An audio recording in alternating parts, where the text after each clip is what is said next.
Kerr County, Texas devastated and 82 people dead after the state's catastrophic flooding. President Trump signing a major disaster declaration for the county yesterday. This, as DHS Secretary Noem says, the flood exposes a neglected weather alert system.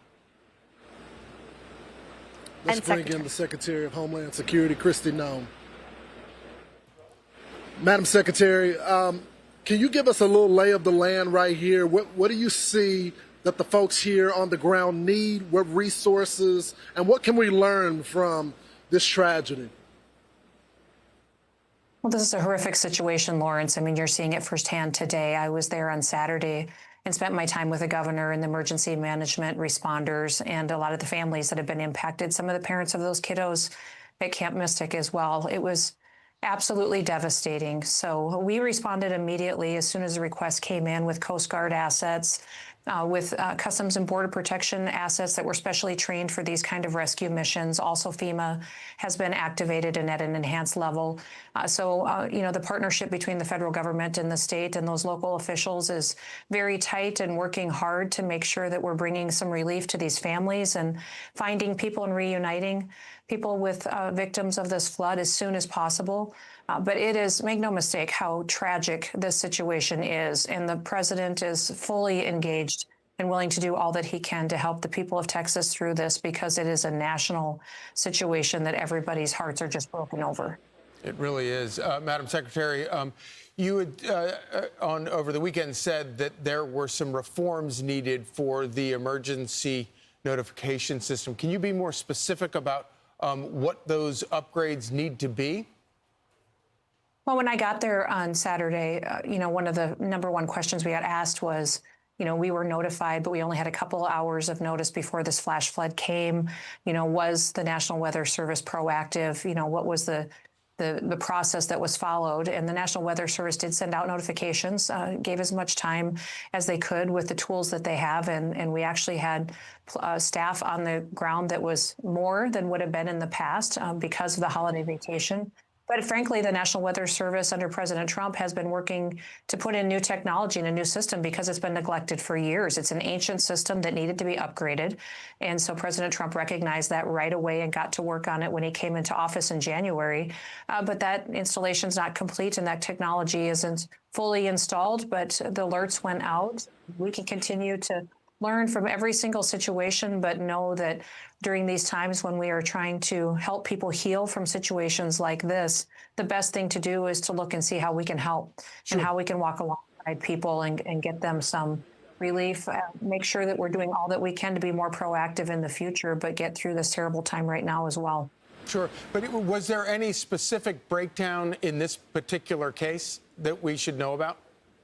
Not that we've found it so far. The National Weather Service put out the alerts when they received them. And unfortunately, in many places in our country, we have flash floods like this that do occur. And the notification was proactive and out there. Would everybody like more time? Absolutely. In so many situations when we see terrible events like this and these natural weather disasters, more notification is always extremely helpful. This situation was especially tragic because of the location, because of the holiday weekend, because of these kids in these camps that were impacted along the Guadalupe River. And the loss of life is just devastating. We know the numbers are continuing to rise, and we have been prepared for that. But boy, for those families that are sitting there waiting for word, their hearts are just broken, absolutely broken. Madam Secretary, you stood next to the president as he talked about dismantling FEMA in favor of greater autonomy and targeted resources under the control of state and local officials. Does this tragic situation underscore that need for you, or does that change that dynamic of what would work best moving forward?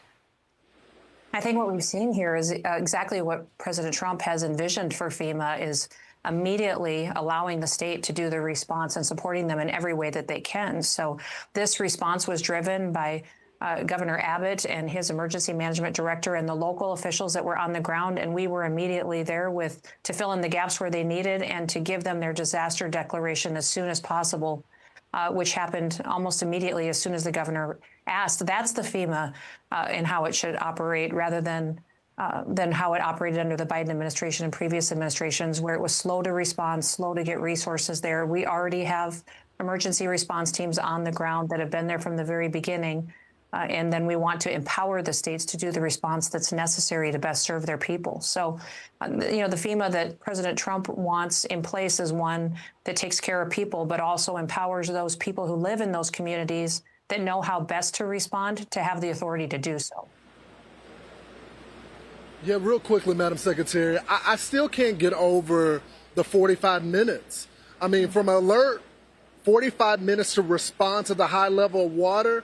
I mean, I had one of your swimmers on, we had on Fox and Friends for the Coast Guard, and he said he didn't even feel safe getting in that water. So how can we expect, kids to respond in 45 minutes?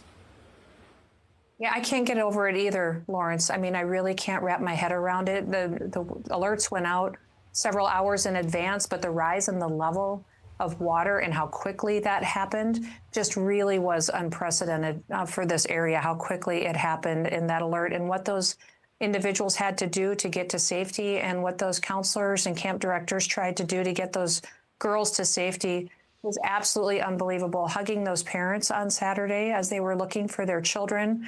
I talked to one father who found one of the best friends of his daughter while he was still looking for his daughter, hugged one of the grandpas who was looking for his granddaughter.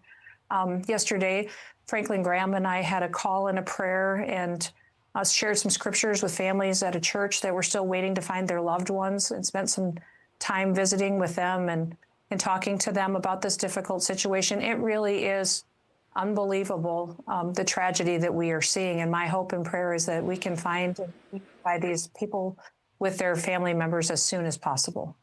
We join you, Secretary, in those prayers mightily. Thank you for joining us this morning. Thank you, Madam Secretary.